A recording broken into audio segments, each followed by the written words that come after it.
Before we start our story, I am looking. Most people just watch videos, not subscribe. But I know you are not one of them. Subscribe, now. Let's dive into our story. The comeback. You're cutting my salary too. 36,000. That's the first thing I said. Loud enough that the air in the room changed. Emily didn't flinch, just folded her hands like she was leading a prayer. 3 other execs sat around the conference table, fake neutral expressions on their faces. I barely knew their names. She slid the paper toward me like it was some kind of gift. It's part of a strategic restructure, across departments, building signs coming for months. Meetings I used to lead, suddenly cancelled or moved without me. My lab access restricted, equipment missing, budgets frozen. Then came the finger-pointing, missed benchmarks, faulty samples, all landing on me. I knew I hadn't screwed up. They were freezing me out, one calculated step at a time. I didn't grab the paper, just stared at it. 92,000, down to 36,000. That wasn't a restructure. That was a message. I looked her in the eye. Let me think about it. Emily tilted her head like she was surprised I didn't immediately argue. One of the suits finally spoke. Some guy from finance, I think. We're hoping you'll stay, Mike. We know this is a tough ask. I gave a tight smile. Yeah, real tough. And I walked out. My name's Mike. I'm 43, divorced. Live just outside Columbus. I've got full custody of my 11-year-old son, Ethan. He's got Crohn's, chronic pain, hospital visits, meds that cost more than my rent. Insurance barely dents it. That pay cut wasn't just insulting. It was a test. They thought I'd take it because I had no choice. They thought they had me by the throat. I got into my car, closed the door, and sat there gripping the steering wheel. My hands were cold. My heart wasn't racing. It was steady. Because I'd seen this coming, I just didn't expect them to be this sloppy about it. They thought I couldn't afford to walk away. That was their mistake. I drove straight home after that meeting, didn't stop, didn't call anyone, pulled into the driveway, shut the car off, and just sat there, staring at the cracked cement wall of my garage. I didn't feel defeated. I felt lit, like something had just snapped into place. I walked down into my basement, flipped on the lights, and stepped into the one place they never touched. My lab wasn't pretty. Old counters, beat-up stools, plastic bins full of test tubes, and bleach-stained notebooks. But this place, this was where the real work happened. Not that corporate fluff Emily kept trotting out for board meetings. I'd been with PureChem 8 years. When they handed me the sanitation chemical line, it was dead weight. Nobody wanted it. Sales were trash. Reviews were worse. I put my head down, built better formulas, tested them myself, and turned that division into their top revenue stream within 3 years. The big secret, most of my breakthroughs happened down here. Late nights after Ethan was asleep, me scribbling formulas and running tests with gear. I bought myself because I couldn't risk waiting on slow approvals and budget red tape. I had work to do, and I didn't owe them my weekends. That night, I grabbed my old employee contract. I'd read it before, but not like this. I sat at the kitchen table, circled lines with a red pen, and zeroed in on a clause I'd skimmed years ago. Company IP includes all work produced during designated hours on company premises with company resources. That was the loophole. Every single one of my real breakthroughs, made on my own time using my own setup, and I'd been smart enough to track it all. Time-stamped videos, physical receipts, lab logs with dates and times. I even had Ethan in a few of them, sitting at the bar eating cereal while I mixed test batches. That's when I hired David. He was a sharp nonsense patent lawyer out of Dayton. Specialized in chemical IP, we kept things quiet. I emailed him updates through a dummy account, met in person twice, always off the clock. I gave him everything. Samples, notebooks, footage, and let him work. The morning after the pay cut stunt, I called him. No greeting, no small talk. Is it airtight? He didn't hesitate. We're good to go. 3 provisional patents filed, all under your name. I let out a slow breath, including the cold water compound. That one's the crown jewel, he said. Fully documented, clean timeline, zero overlap with company gear. That cold water formula, it cut heating costs by almost 40% without losing sanitation quality. Big deal for any industrial client. PureChem didn't even know I had it. They were still hyping the lemon-scented nonsense they diluted down for profit margins. I hung up, walked downstairs, and sat on the old stool in front of my lab bench. Picked up the first notebook I'd ever used in this basement. Stained beat up, full of half-legible notes and scribbles. On the first page, I'd written, "Figure it out yourself." They thought I was just another lab rat who'd stay in line. What they didn't know was I already owned the maze. I walked back into that office 2 days later with a coffee in hand and a carefully rehearsed look on my face. Emily gave me her best fake concerned smile. "Mike, any thoughts on the offer?" I sat down slow, leaned forward like I was weighing a life decision. "I'm trying to figure out what makes sense for Ethan. His treatments aren't cheap, and the insurance." I shook my head, sighed. "It's just a lot." She nodded like she cared. "Of course, we understand. We're not trying to make this harder for you." That was a lie so big it should have come with sirens, but I kept my tone calm, careful. "I just need a little time." "Take what you need," she said, "but not too long. We'll need to fill that role if you can't commit." They thought I was stalling out of desperation. What they didn't know, I was already talking to their biggest nightmare, Apex Solutions. I sent a private message to John Bennett, their head of R&D. He and I had crossed paths at a trade show once years ago. He respected results, and I had plenty. We set up a video call. I walked him through my portfolio, the real one, not the scrub-down version PureChem tried to steal credit for. Halfway through, he said, "You did all this in your basement." Every drop. He leaned back in his chair. "We'd kill to have you here. I'm not bullshitting. We need a guy like you. Senior Product Director. 180 base plus full R&D authority." I didn't flinch. "One condition. The patents stay mine. We license them, not transfer. I own the work." John didn't even blink. "Done. I'll loop legal in today." That was the moment I knew I'd won. Not the whole war yet, but the critical move, locked. I spent the next 3 days doing 2 things. Feeding just enough hesitation to Emily to keep her thinking I might cave, and reviewing the license agreements with David and Apex's lawyers. We tightened everything. Royalty clauses, exclusivity terms, performance incentives. My formulas would make millions and I'd get a cut of every gallon sold. On the outside, I kept playing the tired single dad card. I just don't want to move Ethan's care team. I need to know I can still be there if he flares. Emily even brought in HR for a wellness meeting, tried to spin it like they were worried about me. I nodded through it all, thanked them for their concern, and walked out smiling. Back at home, I cleaned out the basement lab, packed samples, wiped drives, backed up everything to a hard copy. I was done working in the shadows. From here on out, everything had my name on it. And anyone trying to steal credit would have to pry it from a legal team twice as hungry as they were. Ethan came downstairs and saw me boxing up supplies. "Are we moving again?" I looked at him and smiled. "No, buddy. We're moving up." I buttoned my black suit jacket and looked in the mirror, shaved, pressed, polished. I looked like I was going to court, because that's what this was, just not in front of a judge. I drove to PureChem headquarters with no music, no distractions. Just the sound of my own breathing and the soft scratch of a manila envelope sliding around in the passenger seat. 3 licenses inside, 1 for each formula. I parked in the visitor lot, walked through the front doors, and ignored the fake smiling receptionist. Emily's assistant saw me coming and stood up like she was about to block me. "I've got a meeting," I said without stopping. "But she's not." I pushed the boardroom door open. 7 people inside. Emily, 2 execs from legal, 1 from operations, 3 guys I didn't recognize. I didn't care. I walked straight to the head of the table and dropped the envelope right in front of Emily like I was delivering a summons.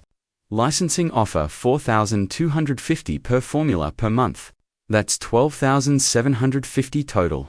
Starting immediately. She didn't touch it. Jess sat back and crossed her arms. You don't own these.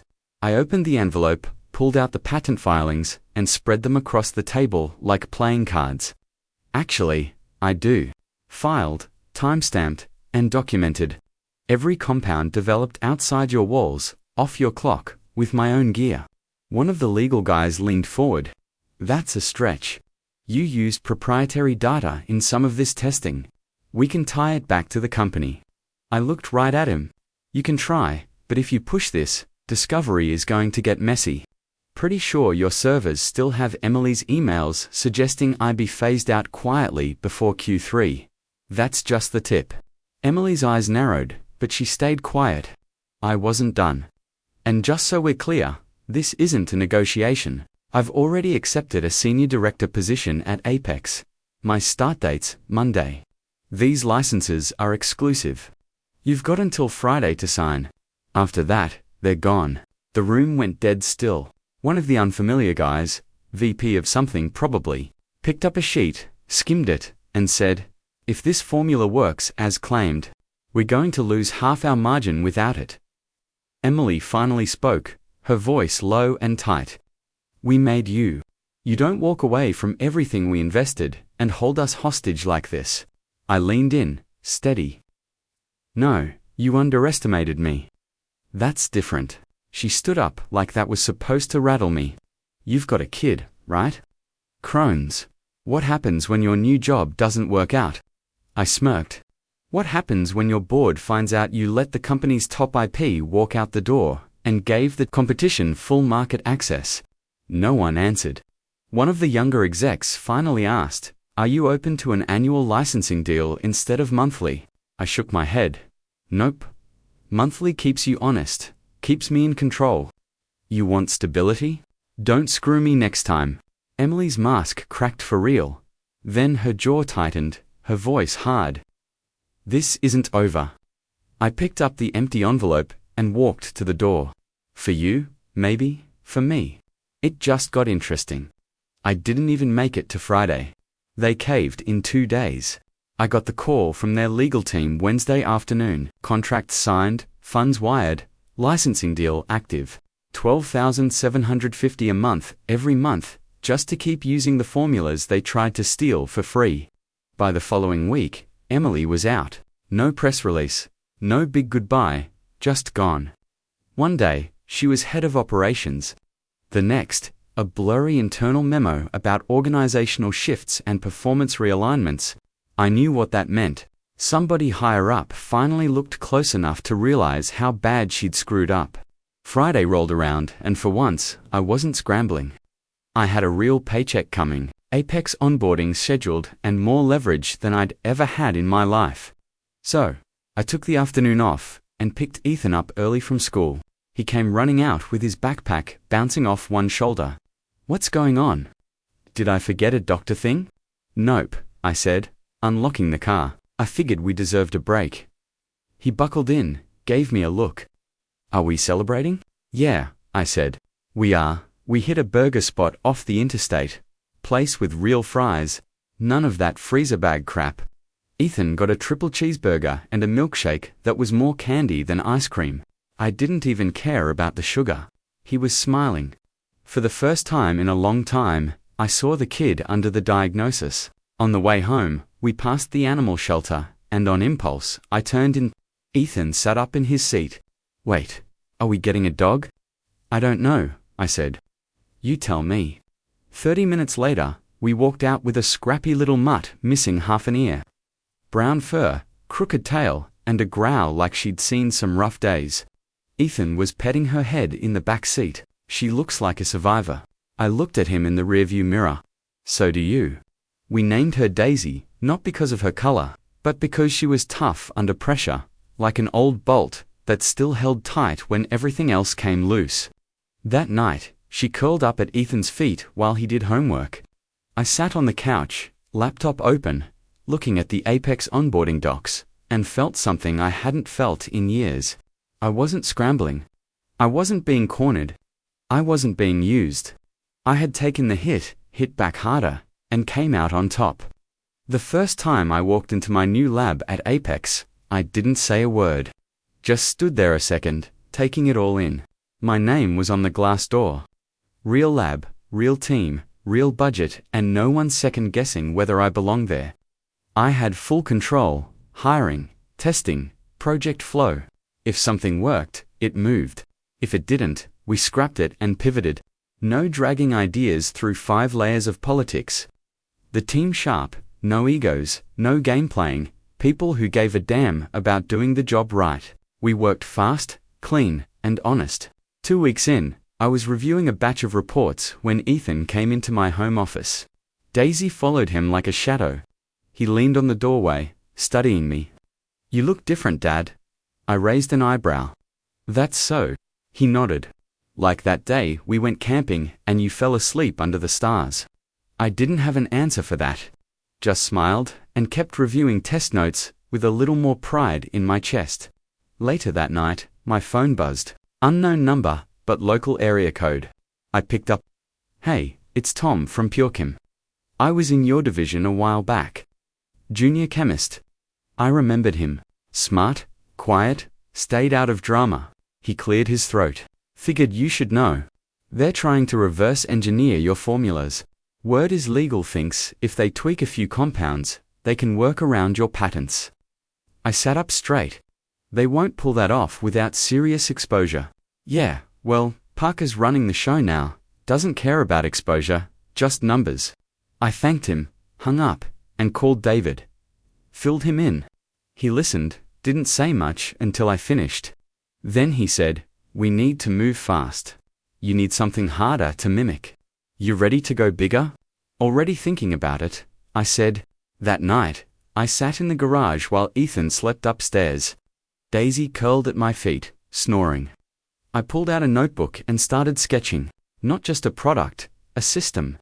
Most industrial cleaners focused on a single use case: degreasing, disinfecting, but I saw a way to link it all together. Cleaning agents that worked as a network, adjustable based on temperature, surface, equipment type, layered chemical logic, smart dosing, less waste, faster results. Clients wouldn't just be buying a product, they'd be buying control. Something PureChem couldn't reverse engineer with a few tweaks in a basement. I stayed up until my hands cramped. Diagrams, flow maps, supply chain projections. The more I built it out, the clearer it got. This wasn't just a new product line. This was the next level, and I was already ahead. The next morning, I walked into Apex strategy meeting with 2 cups of coffee and a stack of sketches. Dropped them right on the table in front of John. "This is the play," I said. "We stop thinking like a vendor. We start acting like infrastructure." He raised an eyebrow, flipping through the pages. "What am I looking at?" "A bundled system. Full-spectrum cleaning platform. Products that talk to each other. Built-in savings across time, water, and energy. It's not just better chemicals, it's a better way to run operations." He slid one of the pages toward the vice president of sales. "This looks expensive." I didn't blink. "It'll pay for itself in 3 months. Faster turnover, lower training time, lower power bills, and it'll take PureChem 5 years to even get close." John looked up at me. "You sure about that?" "Bet my house on it." He nodded once. "All right. 90 days, full sprint." We fast-tracked the entire project. No red tape, no fluff, just war room energy and late nights. I pulled my best techs off everything else, gave them full access to my patent stack, and we got to work. Every piece had to fit. Detergent formulas, smart sensors, automated dosing protocols, thermal response adjustments. It was like building a race car with no manual. 90 days, all hands on deck. We built, tested, adjusted, rebuilt, and tested again. Sometimes we failed hard. Corroded tanks, clogged pumps, misfiring sensors. But every failure tightened the system. By week 10, we had a working prototype. Final results: cleaning time down by 40%. Energy use slashed 60%. New staff could be trained in half the time with fewer mistakes. It was lean, fast, and impossible to replicate without the full bundle. We rolled it out at 3 major plants, 2 long-time Apex clients, and 1 that had just dumped PureChem over rising costs and inconsistent quality. I watched the install teams handle it in real time. No backtracking, no complaints. One plant manager called me the day after launch. "This thing hums," he said. "We'll never go back." That line stuck with me. It wasn't just about the numbers anymore. It was about control. With this system, companies didn't have to settle for junk dressed up in corporate buzzwords. They didn't have to get bullied into bloated contracts with hidden fees. They could just run better. Late one night, I was back in the garage. Daisy snored under the bench. I had the next round of upgrades on paper. More automation, tighter chemical precision, better reporting tools. Ethan came in, rubbing his eyes, pajama pants twisted sideways. "You still working?" "Just sketching," I said, sliding over so he could sit. He looked down at the page. "That thing you're building, is it going to change stuff again?" I glanced at him, then back at the drawing. "Yeah, buddy. It just might." 2 weeks after rollout, I started hearing the rumblings. Clients were pulling out of Purechem left and right. Their support lines were jammed, reps were panicking, and rumors flew fast. Something about them trying to duct tape together a cheap imitation of our bundled system. It didn't work. Ours wasn't just cleaner chemicals. It was an ecosystem. Everything fit together. You couldn't reverse engineer it with a few tweaks and a half-trained intern, but that didn't stop them from trying. Then Tom called again. "They're falling apart," he said. "Parker's running the show now, and he's clueless. Morale is shot. 6 chemists quit last week. 1 mid-shift. Just walked out and never came back." "You still hanging in there?" I asked. He laughed. "But it wasn't the good kind, barely. I'm pulling 16-hour days trying to fix broken batches with half a team." I didn't hesitate. "Come work for us." He went quiet. "You're sharp, and you never played games." I said, "We do things different over here. You'll get respect, decent hours, and your name on what you build." 2 weeks later, Tom was on our payroll. He walked into the lab with a duffel bag, a worn-out laptop, and this look on his face like he hadn't taken a full breath in months. "You saved me from that place," he told me. And that's when it hit me. This wasn't about Emily anymore. Wasn't even about revenge. It was about building something better than what we came from. Purechem had built a system that drained people dry and buried good ideas. We built the opposite, and it showed. Our bundled platform became the new gold standard. Industry blogs called it the most disruptive development in sanitation logistics in over a decade. Competitors scrambled to play catch-up, but we were already on version 2. Then David called. His voice was dry, but I could hear the grin behind it. Guess who came crawling? I knew before he said it. Purechem reached out. He told me they want to discuss a buyout. Quiet, no public noise. At the next executive meeting, John brought it up. Should we hear them out? I nodded. Yeah. Then I looked him dead in the eye, but under our terms. I walked back into Purechem exactly 1 year after they tried to cut my salary by more than half. Same lobby, same cold tile floors, but this time, I wasn't the guy getting cornered. This time, I owned the room. Apex closed the deal 3 days earlier. Full buyout. Purechem would keep its name, keep some structure, but everything else changed. New leadership, new direction, and I was appointed director of R&D over both companies. First thing I did, called a meeting with the remaining chemists. Same conference room where Emily handed me that insult of a contract. Now, I was standing at the head of the table. I looked out at the faces, some familiar, some new, all unsure. I didn't ease in. We're not doing things the old way anymore. A few people looked down. A couple sat up straighter. One guy in the back crossed his arms, but said nothing. If you're here to collect a paycheck and hide behind process, go. If you want to build something better, you'll get every resource I can give you. But we're not playing the old games. Not here. I meant every word. I didn't want revenge hires or quiet bitterness leaking into the walls. I wanted people who gave a damn. If they couldn't shift gears, they'd wash out on their own. And they did. Some left without a word, others leaned in, took the challenge, and started rebuilding something worth being proud of. A week later, Ethan came by after school. Daisy jumped out of the car before he even opened the door. I was still moving into the new office. Half the shelves were empty, whiteboards blank, but the view was sharp. PureChem HQ, different now. No politics, no fake smiles, just work to be done. Ethan stood in the doorway looking around. "You're the boss here now." I smiled. "Something like that." He scratched Daisy behind the ears. "Cool, think we can get her a friend?" I laughed. "Let's see how she feels about that." He grinned and dropped onto the couch like he owned the place. Daisy curled up at his feet. The door stayed open, not just to the office, but to the next phase of whatever the hell came next. 1 year later, I sat in my office, feet up on the edge of the desk, looking out over the city. Rain tapped the window, steady and slow, like the kind of rhythm that keeps you thinking. On the desk sat a photo of Ethan hugging Daisy, both of them half covered in mud from the backyard. Right next to it, a plaque my team gave me for my birthday. "Real leaders build better systems." PureChem didn't look anything like the place I walked back into 12 months ago. We scrubbed it clean, figuratively and literally. Politics were out. Power games dead. You showed up, did the work, and you got credit. No more stolen ideas. No more career cliffs for speaking up. We made it a place people actually wanted to work again. And that wasn't a slogan. That was the result. My phone buzzed. Text from Tom. New client signed. Big one. Used to be PureChem only. Switched to our platform. Said they'd been waiting for us to offer direct. 2 seconds later, another ping. David Patent Board just gave full approval on the integrated system. Tightest IP wall I've ever seen. You're bulletproof. I sat back, smiled to myself, and closed the laptop. Ethan's treatments were covered now.